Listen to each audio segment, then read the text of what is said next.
Bene, allora riprendiamo la seconda parte della mattinata. Abbiamo il dottor Jan Klerken, che è stato invitato dall'Associazione Italiana Fungicoltori a parlare dell'innovazione nella lavorazione dei funghi nell'industria. Accogliamolo con un applauso.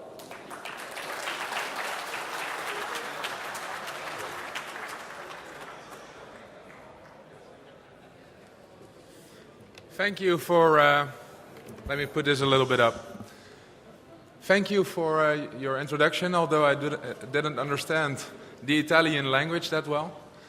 I would like to first congratulate the association with their 100th birthday. It's a great feeling to be invited for this. I would also like to thank Mr. Marco Freddi for inviting me to speak here. And I would like to thank all of you for being present and seeing my presentation. I'm going to talk a little bit about our company. It's called Scelta Mushrooms, inspired by the Italians. Scelta, as you all know, is an Italian word. In Holland, we always have to explain to the people what Scelta means. It's a choice, as you all know. And the choice, what we made, is very simple. We try to develop products from niche to a bulk. Like it already says on the screen, everything in our company starts as a niche. It's been a family company. We have been now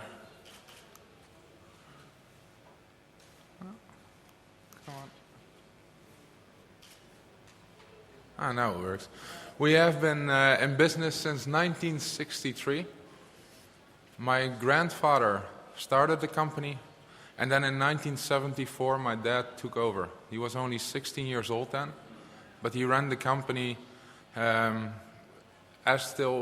he still is today. What we did was we were a manufacturer of canned mushrooms. The canned mushrooms, we saw already that it was declining back then already. We thought, okay, to be prepared for the future, we need new products, we need new things. We want to see what mushrooms can offer us more. And that's when we started to do frozen mushrooms. Frozen mushrooms, for us, a commodity, for a lot of people unknown, especially in Holland, where every mushroom is fresh, except for on the pizza. But here in the industry, we made a big advantage for the people, especially when looking at applications like in soups, sauces, pizzas. Everybody was happy to get a frozen mushroom without any additives that tastes like a real mushroom, only has a longer conservation time. Shelf life of this product, about 1 year. In 1983, when we just started it, we only did 1 million kilos of these mushrooms. Nowadays, 2011, we managed to put that up to 50 million kilos. It's, for us, a product that has always been carrying our business, generates a lot of money so that we can go on and develop even further.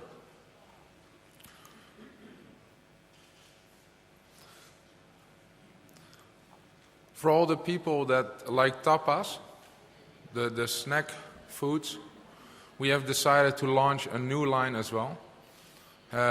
Somewhere back in 2000, we started a new company called Scelta Products.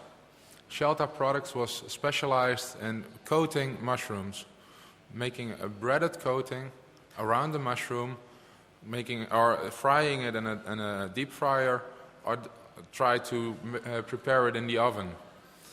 What it did was it not only gave us access to the English market, where we have 100% market share, it also opened up the world to other snack products. Especially companies like McDonald's are very interested in these products. We are extending that line now just to make sure that we can provide the full package. From left to right, you see some mushrooms and some vegetables. Vegetables have been a new business for us. because we have the coating line in place already. There is next to it a finger food bowl, which I will come back to a little later. And then we have the onion rings to widen our assortment. We took over a company in 2008 that produces these mushroom or onion rings. And it's a great addition to our assortment because we can ship it all over the world. In 2001, when this thing started, we made 200,000 kilos yearly. Nowadays, it's 6 million kilos. It's a high-value product. Average price about €2.50 per kilo, which makes it a great added value because the only thing you do is you take a mushroom and put some breading around it. So for us, great new thing. Since the beginning of the 1900s, and maybe a lot of your Italian growers know him as well, Maurice Blanchot was active in the mushroom industry. Maurice Blanchot was also the inventor of a new process in mushrooms, concentrating the juice. What he did was very simple. He made mushroom stems, the discarded mushroom stems, took them in, cooked them, and then created juice, which he concentrated. And this concentrated juice is used in soup, in sauce, in pizza even. All applications where you want to get a mushroom flavor, it contains a little bit of this stuff. I don't know if you have the ready soups here in Italy, because as I experienced yesterday, the food over here is so great that you shouldn't work with instant soups. But if you do have them, there's a big chance there's a mushroom concentrate in it. And there's much more you can do with mushroom concentrate. I will come back to that later as well in our new innovation chapter. But for us, this was a new product that we decided to make in Holland, right in the middle of all the growing sites that produce the mushrooms in Holland. Next to that, because we have the installation running anyway, we decided to do asparagus as well. Asparagus is a seasonal product. For us, very small, very limited in its availability, but also a very nice flavor to be added to your soup or sauce or whatever. For us, when we started this business, and that was some years ago, 1996, we did about 100,000 kilos of the concentrate. To give a little bit of an example, 100,000 kilos of concentrate, you need 25 kilos of mushroom stems per kilo of concentrate. So that's a lot of waste material we pick up from the growers, and we make a high-value product again. This product runs about €6.50 per kilo, and nowadays has grown to 1.2 million kilos. Quantities on this product aren't important. It's the high price you get that makes you pay off the first investment you made for development, and also the new factory we installed in 2008.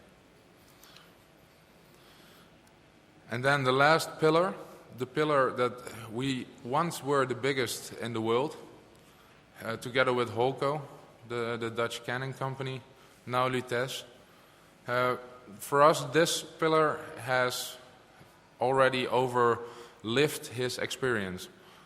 It started all in the beginning of the 1900s when the first mushrooms were put in a can.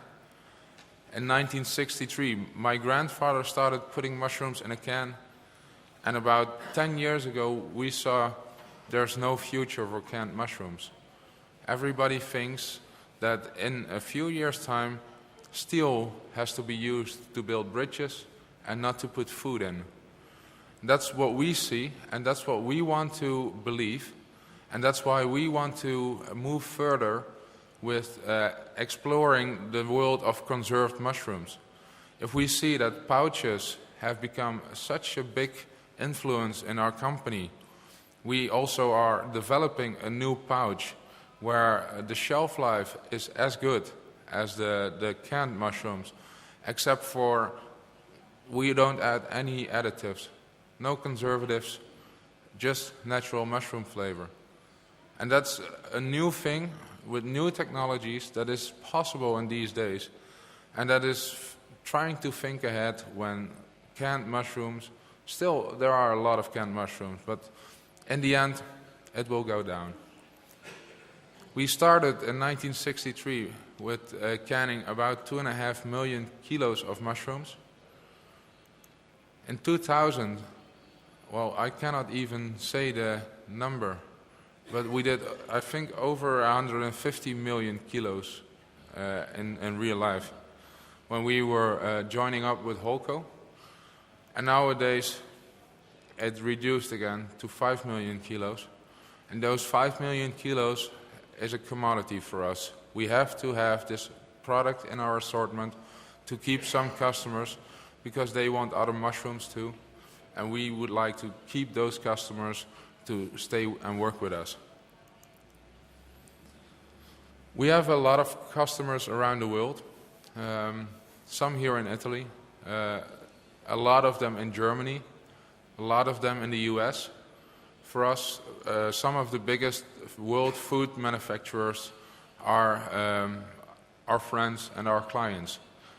We do business with Unilever, we do business with Nestle, we do business with Campbell's Soup, one of the biggest soup producers.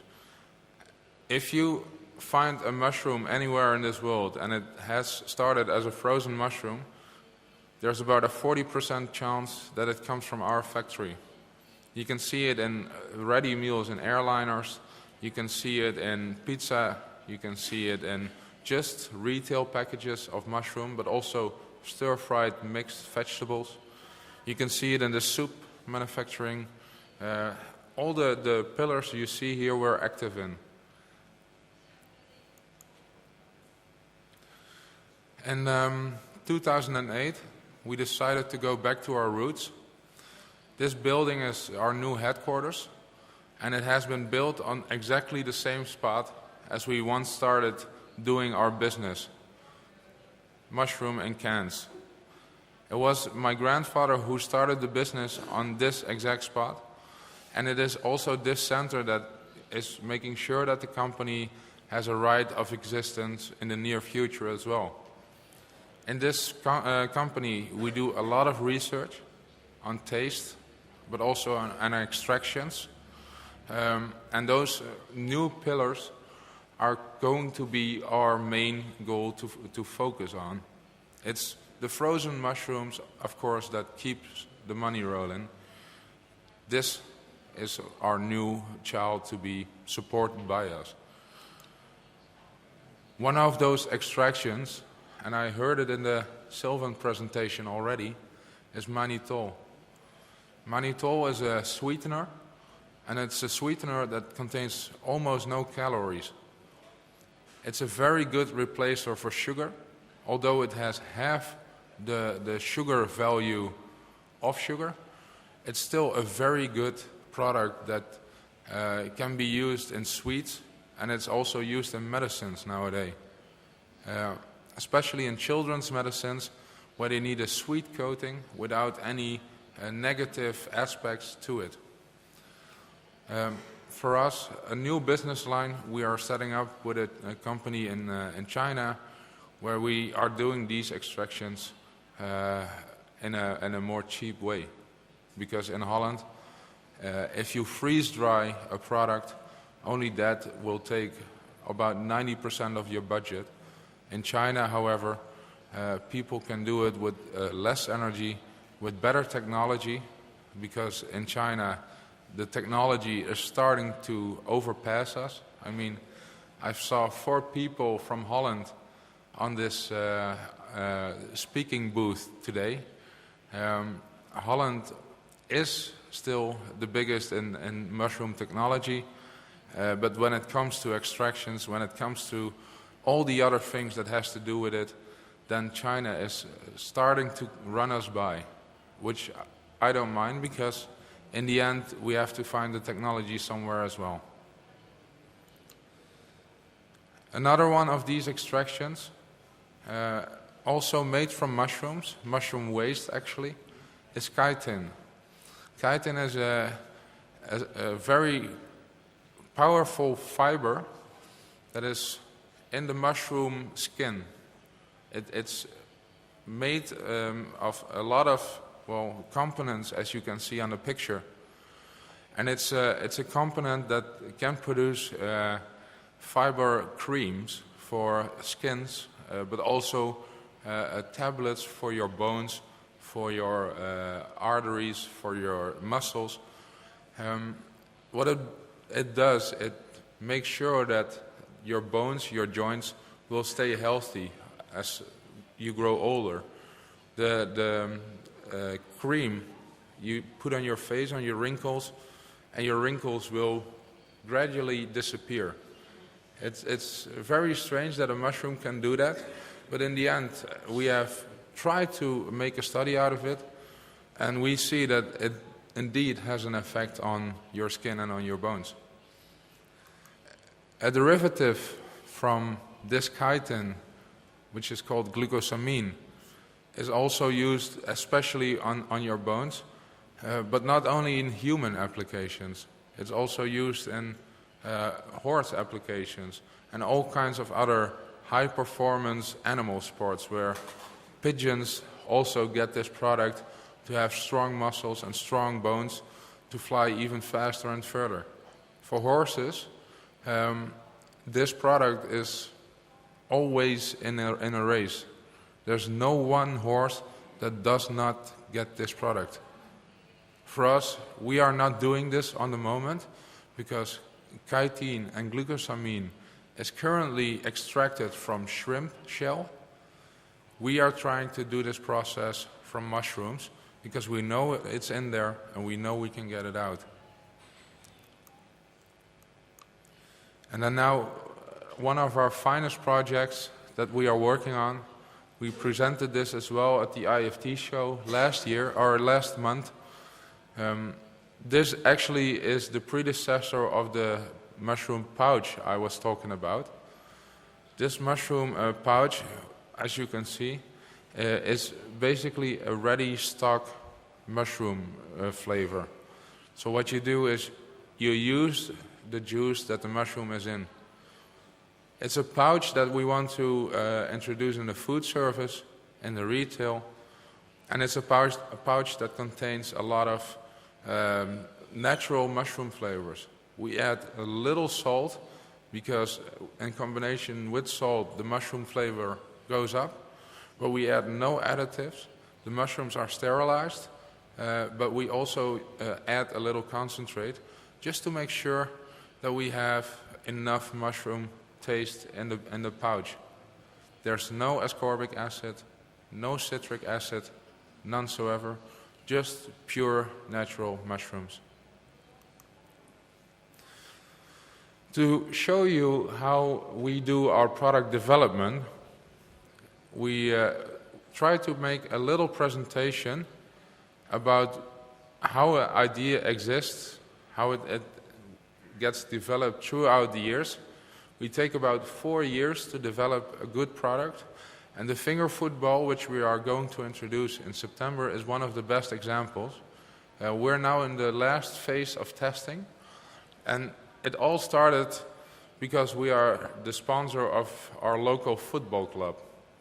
After the game, always we had these disgusting snacks presented to us in the business environment with a lot of ketchup and mayonnaise and all the other things that you don't like. And these snacks are very unhealthy. But you're watching a football game. You're watching people in the field be healthy, run around, and you want to get that feeling after the game as well. That was our starting point for making this new product for our business. After a few days, we decided, okay, let's just try something. We started with the most strange combinations. Some of them you probably recognize. Some of them are really disgusting, I can tell you. The one with the carrot is I didn't like it, but other people in our company did like it. But in the end, this was the base for our new product. And this new product has also a layout of players. What we did was we made a team for the local football club, presenting the finger footballs in the local football club with these numbers, actually, because that is the team of VVV. We have developed even further. This is after 2 years, more or less. We have developed even further with children who like snacks, who like fat food, to see whether they are enthusiastic about our product. We have developed with chefs from all over the place.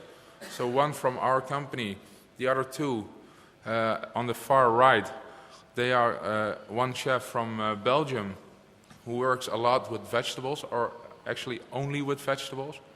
And the other one, the woman in the middle, she's a writer of a book called Taste Friends, where she managed to make such different and difficult combinations with the different kinds of tastes that we possess, that it's, you really, and I think it's only in Dutch, but you really, if you're interested, just let me know and I'll try to get a copy for you, because this is a new wave.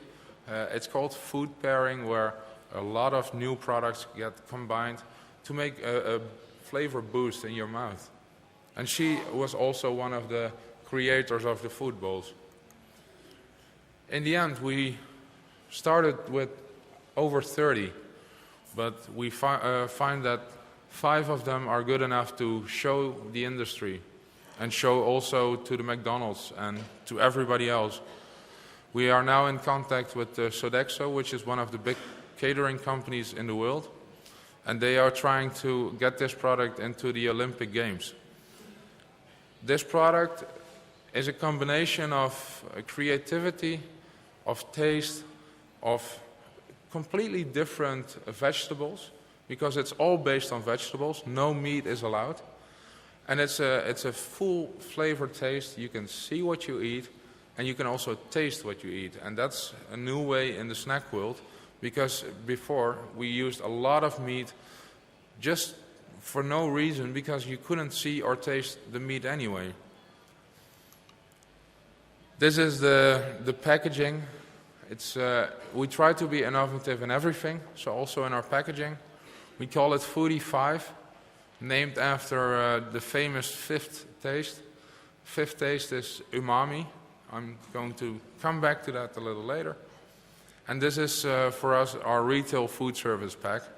A lot of chefs are already very excited to use this product just as an appetizer, as a tapa in Spain, or whatever you like it to be. So this, for us, is the way we introduce a new product. From the beginning, where we started making the small bowls with the carrots, with all the vegetables, to this point took about 4 years, and now in September we are going to introduce it as a new food. And then umami. A lot of you will probably have heard of the word. Umami is a very technical term. Umami is taste that nobody knew existed until the 1900s. Everybody knows sweet, sour, bitter, and salt. But umami is a taste that we all possess, and that strengthens the actual taste of the product. So if you have a sweet product and you have an umami taste with that, the sweet product becomes sweeter without adding more sugar or whatsoever. It has to do with the guanylate, which is mentioned on the presentation. Guanylate is one of the most powerful taste enhancers in the world, together with glutamate. And together with glutamate, because that's also present in the mushroom, it's a new way of enhancing tastes in different products, from tomato soup to Coca-Cola, basically. Here's a little bit more technical what umami really does. There's several things, several aspects in your brains that register what taste makes. One of those is, of course, the hotness of the product, which is also a taste, actually. And the other one is odor. But on your tongue, there's a whole palette of receptors.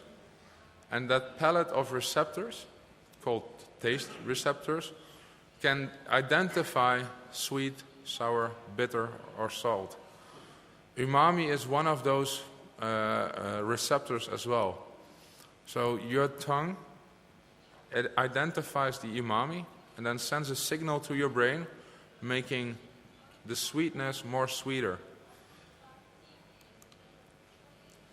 And that has all to do with the amino acids that are in food. As you can see, umami is to be found in glutamate and in aspartate. There's several amino acids, I believe 20 or 21 actually. And I just mentioned the sweet, the bitter, and the umami here, because for all of you know that if a mushroom is fresh, it has a sweet taste. And that is just because of this aspect. This aspect makes the mushrooms taste sweet. It makes the mushroom have a great flavor, but it also makes your steak taste better if you add mushrooms to it. Mushroom concentrate is very high in all these levels. So it has glutamate, it has aspartate, it has alanine, which is a sweetener, and the aspartate and the glutamate make sure that the mushroom concentrate has a taste-enhancing effect. We introduced this also at IFT, and everybody was hysterical about this product. There's already people who tried it in meat, just as a preparation for the sauce, and they say our meat tastes 20% better with 40% less salt, which is a big issue in this world now. We have seen that a lot of other customers say, let's put it in different soups, so not only mushroom soup, but also, let's say, a tomato soup or broccoli soup or whatever soup you like.